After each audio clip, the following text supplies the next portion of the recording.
Imagine you wake up tomorrow and you can't speak, not one word, but you still need to warn your family a predator is 20 feet away. Tell a stranger you're single and looking, mark your house as yours, and let your kids know dinner's ready, all without saying a single sentence. Sounds impossible, right? Well, that's Tuesday for every bird on Earth. And here's the twist. They're not just randomly chirping because it sounds nice. Every squawk, whistle, and tweet is doing a job. Some of those jobs are so specific, so calculated, that if you translated bird sound into human language, you'd realize birds are basically running a 24/7 group chat, and you've just been hearing the notifications. So why do birds make different sounds? Why does a tiny sparrow sound nothing like a crow? Why does the same bird sing sweetly at dawn and screech like a smoke alarm an hour later? Stick around because the answer involves lies, betrayal, real estate scams, and an alarm system more advanced than most home security you can buy today. Let's start with the problem.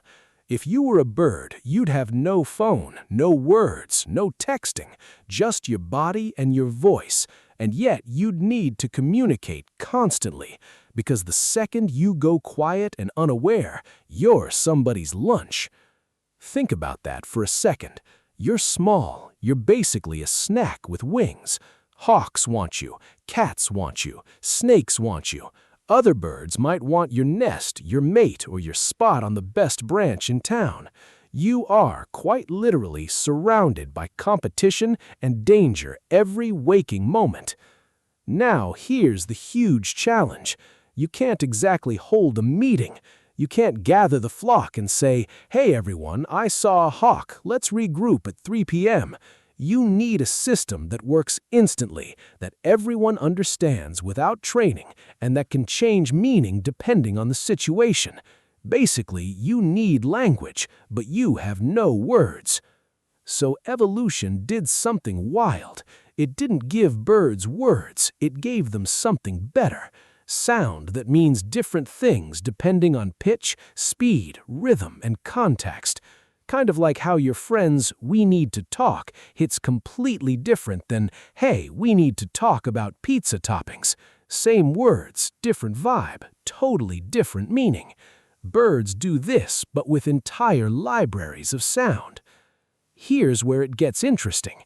Scientists have found that many birds don't just have one call, they've got a whole vocabulary. A chickadee, for example, has an alarm call where the number of D sounds at the end actually tells other birds how dangerous the threat is. More Ds means more danger. Imagine if your smoke detector could tell the difference between "there's toast burning" and "the building is literally on fire" and changed its beeping pattern accordingly. That's a chickadee. A bird smaller than your fist is running a threat-level alert system more nuanced than most emergency broadcasts. But this wasn't even the biggest problem birds had to solve. Because surviving danger is one thing, but birds also need to find a mate, defend territory, and raise chicks, and none of that works with panic sounds.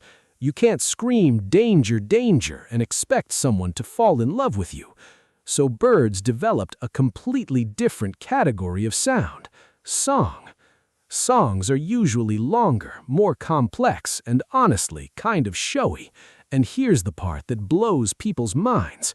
In most species, it's the males doing the singing, and it's basically a resume, a living, breathing dating profile broadcast at full volume.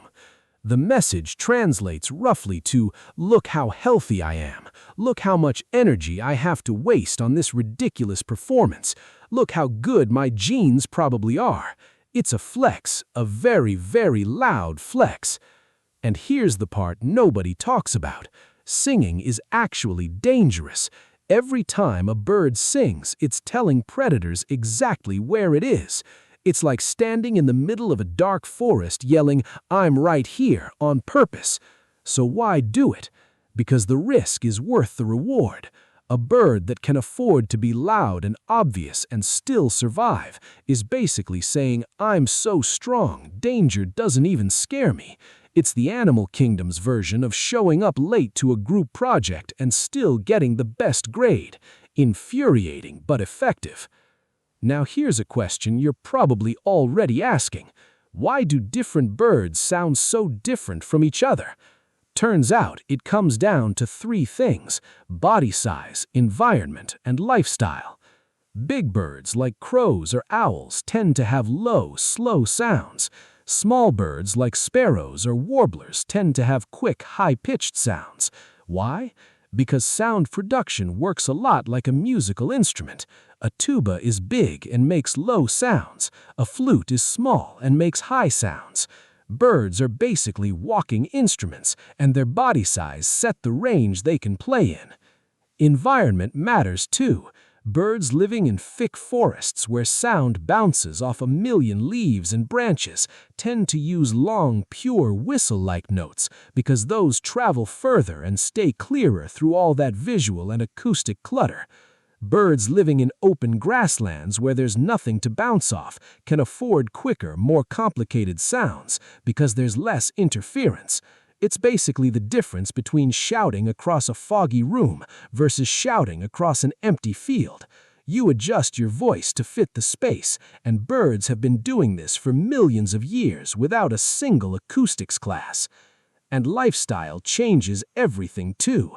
Birds that are active at dawn, like robins, sing during that quiet early window because there's less wind, less human noise, and sound travels further in cool, still morning air. That's actually why the dawn chorus exists. It's not birds being romantic about sunrise. It's birds taking advantage of prime broadcasting conditions, like posting your video at the exact time your audience is online. But here's where things get even stranger. Some birds don't just have their own sounds, they steal other birds' sounds. Mockingbirds and lyrebirds are famous for this. Lyrebirds in particular can imitate car alarms, camera shutters, chainsaws, and other birds' calls so precisely that scientists have been fooled. Imagine a guy at a party who can perfectly imitate everyone else's voice and does it so well people forget which parts were even him. That's a lyrebird's entire personality. Why would evolution build a bird that just copies everyone else? Turns out mimicry can be its own kind of flex. A male lyrebird that can imitate 10 other species is basically saying, "I've survived so long in so many different environments that I've picked up sounds from everyone around me." It's like a musician who samples 5 different genres into one song just to prove they've got range. The real reason birds' sound is so diverse may surprise you. It's not really about the birds talking to us, or even really about being pretty. It's a brutal, constant negotiation between 4 competing needs: staying alive, being heard, not being eaten, and successfully passing on their genes. Every single chirp is a trade-off between those 4 things, calculated by millions of years of trial and error, where the birds who got the balance wrong simply didn't get to pass on their voice at all. Now here's what modern people usually get wrong. Most of us assume birdsong is just background noise, pretty, sure, but meaningless, like elevator music for the outdoors. But that couldn't be further from the truth. If you actually learned to listen, a 5-minute walk through a park is basically eavesdropping on hundreds of overlapping conversations, warnings, threats, flirtations, boundary disputes, and family check-ins, all happening at once, all in a language you were never taught to hear. And maybe that's the real perspective shift here. Every morning, without even trying, you're surrounded by one of the most advanced communication networks on the planet, and most of us walk right through it wearing headphones, completely unaware. Next time you hear a bird chirping outside your window, it's probably not just noise. It might be a warning, it might be a threat, it might be somebody's version of a very loud, very public dating profile. So next time it happens, stop for a second and actually listen.